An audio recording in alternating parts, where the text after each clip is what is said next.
Hey guys, what's going on? It's Lefty from 643 Productions back once again. I can't say back again really because it's been a long ass time since I've done one of these, but I'm back with a gameplay commentary. This is a traditional gameplay commentary showcasing some of the endgame Battlefield 3 DLC. Here I am getting ready, trying to wait for the flag to get returned, the enemy flag to get returned so I can grab it and win the game for my team. But you know, I've been thinking about this, talked about it on PKA, and we talked about it a little bit on the Lefty Show the last time 2 weeks ago that we did it, and it's going to be a topic that I want to cover more in depth in other videos, but I want to make this clear now, and I think it deserves its own video.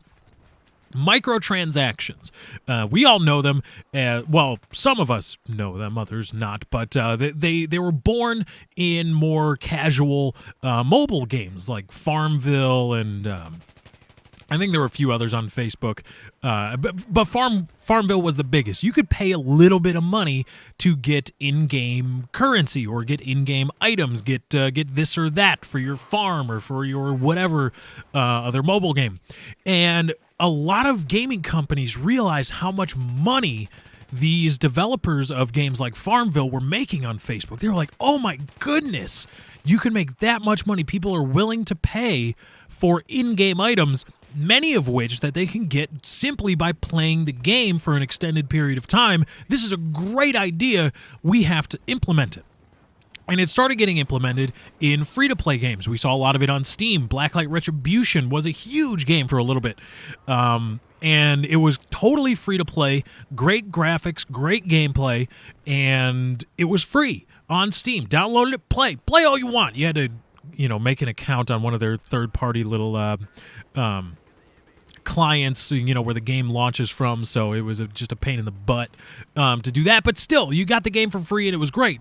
And you could just play the game and earn in-game currency and then buy attachments and stuff, or you could just plop down $5 and you'd get more currency. You'd get another kind of currency that you could use to buy the same attachments, to buy the same things for your player character.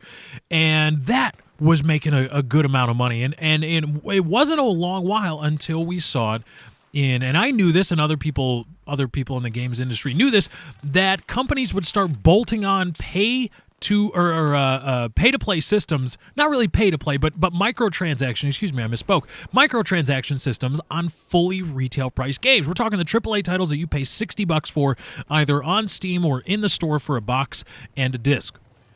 And we knew that was going to happen. But, with the rise of Dead Space 3 and other games coming that are going to feature microtransactions, and Black Ops 2, all of a sudden Activision implementing a microtransaction system in a game that didn't have it at release day, I want to say this. I want to make this clear. This is something that I think people need to have in their head when they are discussing microtransaction systems. There is nothing inherently wrong with a microtransaction system. Nothing at all wrong inherently. That means because of its own sake, for the sake of its own existence, microtransactions are not bad. And I do not think they are bad. They can be implemented poorly. They can be used to garner things that are already on the disc or included in the download package for games that you pay for, which I think is shady and completely unethical of businesses. But that is not the fault of microtransactions in and of itself or themselves. No, in itself, I think, because microtransactions is an entity. It's not an individual. Anyway, I'm getting off track. This is not tangent time. But there is nothing inherently wrong with those. Nothing at all.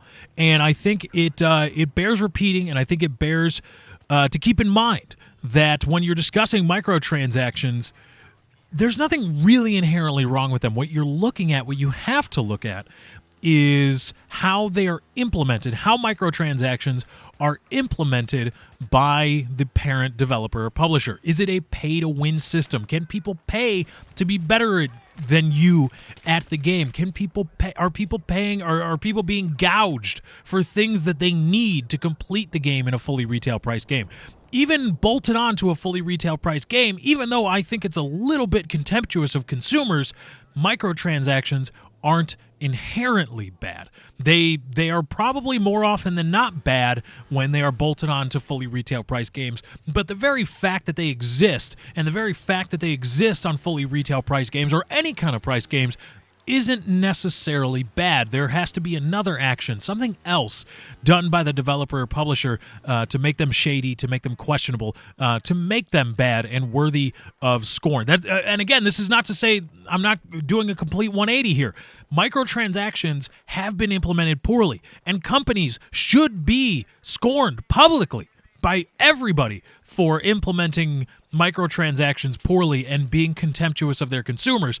I just want people to understand that when I'm talking and when other people are talking about microtransactions, I hope many people understand that there isn't really anything inherently wrong with them.